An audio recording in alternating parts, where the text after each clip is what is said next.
नमस्कार मित्रों, स्वागत है आपका अपने YouTube चैनल न्यू अकेडमी में। आशा करते हैं कि आप लोग स्वस्थ और मस्त होंगे और अपनी पढ़ाई बेहतर ढंग से कर रहे होंगे। फ्रेंड्स, तो आज हम लोग देखने वाले हैं आधुनिक भारत। आज हम केवल इसका एक सामान्य परिचय देखेंगे कि कैसे कैसे करके हम चैप्टर वाइज इसको कैसे डिस्कस करने वाले हैं। तो एक ये सिलेबस है मोटा मोटा, तो आज हम उसको देखने वाले हैं। चलिए शुरुआत करते हैं, देखते हैं।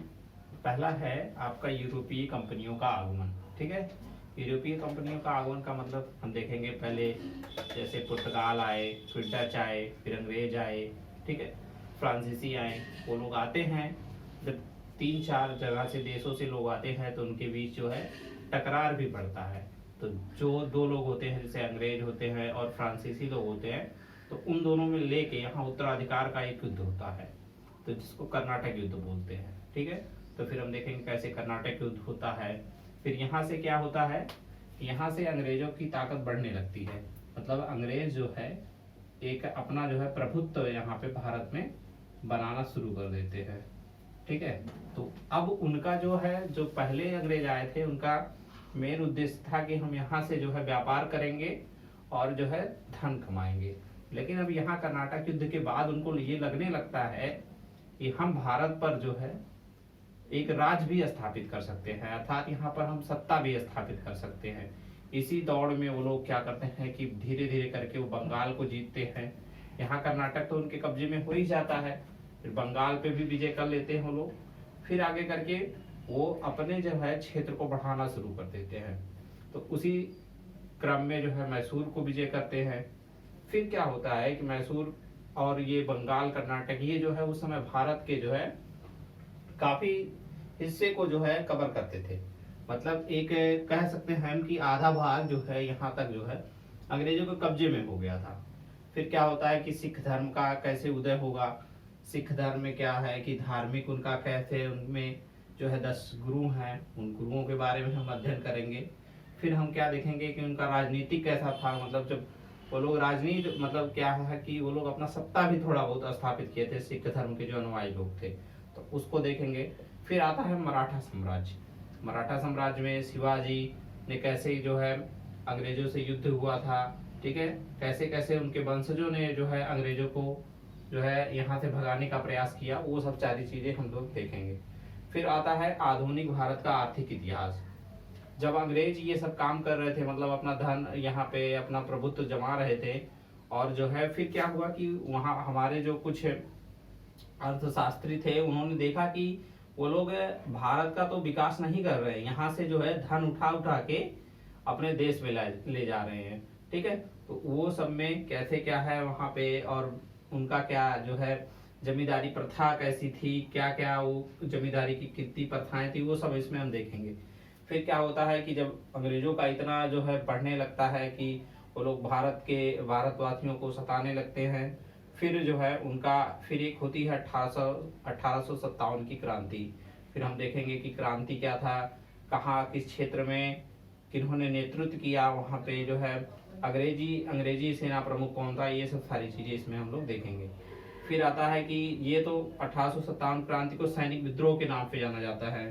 ठीक है, फिर ये विद्रोह केवल सैनिकों में ही ना व्याप्त होके फिर आगे भी बढ़ता है, जिसमें जनजातीय आता है, मतलब किसान आंदोलन, नागरिक आंदोलन, ये सब सारी चीजें हम लोग इसमें देखेंगे। फिर क्या होता है कि फिर आता है यहाँ पे एक संगठन बनाया जाता है, जो कि नाम आता है भारतीय राष्ट्रीय Congress, IN, Indian national Congress, INC।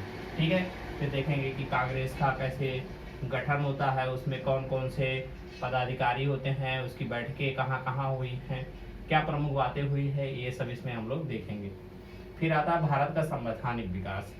संवैधानिक विकास का मतलब है कि जब अंग्रेज थे तो उन्होंने समय समय पर एक एक नियम कानून पारित किए कि ये नियम आ गया, अब आप यहाँ तक व्यापार कर सकते हैं, आप ऐसा कर सकते हैं। तो यहीं से भारत में एक कानून या संविधान बनाने की प्रक्रिया शुरू हो जाती है, तो उसको हम लोग देखेंगे। फिर क्या होता है भारत के गवर्नर जनरल। इसमें हम देखेंगे कि कैसे कि पहले बंगाल में गवर्नर होते थे, फिर उनको नाम बदल के गवर्नर जनरल किया गया।